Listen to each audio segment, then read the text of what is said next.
জিলহজ মাসের প্রথম 10 দিনের আমল এত বেশি প্রিয় যে অন্য কোনো দিনের আমল আল্লাহ তাআলার কাছে এত বেশি প্রিয় নয়।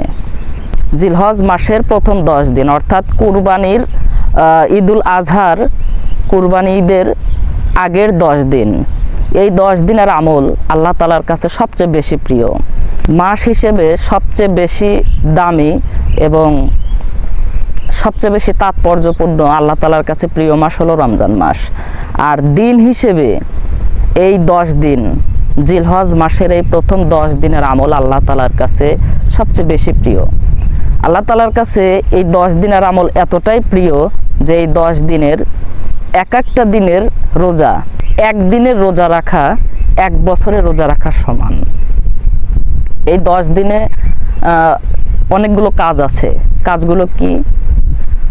যে ব্যক্তি কুরবানি দিবেন তার জন্য এই 10 দিনের আগেই মাথার চুল, হাত পায়ের নখ ইত্যাদি আপনারা আগেই কেটে নেবেন। এই 10 দিনের আগেই কাটতে হবে এবং এই 10 দিনের মধ্যে কাটা যাবে না। একদম কুরবানির ঈদে, একদম ঈদুল আজহার দিনে চুল, গোঁফ, হাত পায়ের নখ কাটবেন।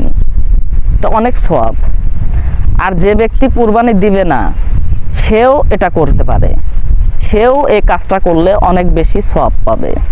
প্রশ্ন আসতেই পারে যে তাহলে এই 10 দিনের রোজা যদি আল্লাহ তাআলার কাছে এতই প্রিয় হয়, তাহলে একদিনের রোজা যদি 1 বছরের রোজার সমান হয়, একদিনের রোজা যদি 1 বছরের রোজার সমান হয়, তাহলে 10 দিনের রোজা 10 বছরের রোজার সমান। এত সওয়াব দিয়ে আমরা কোথায়?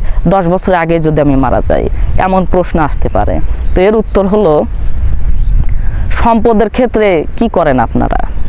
সম্পদের ক্ষেত্রে আপনি আমি কি করি? আমরা যত হয় আরও বেশি হলে অ্যাকাউন্টে জমা রাখি না পরবর্তীতে খরচ করার জন্য।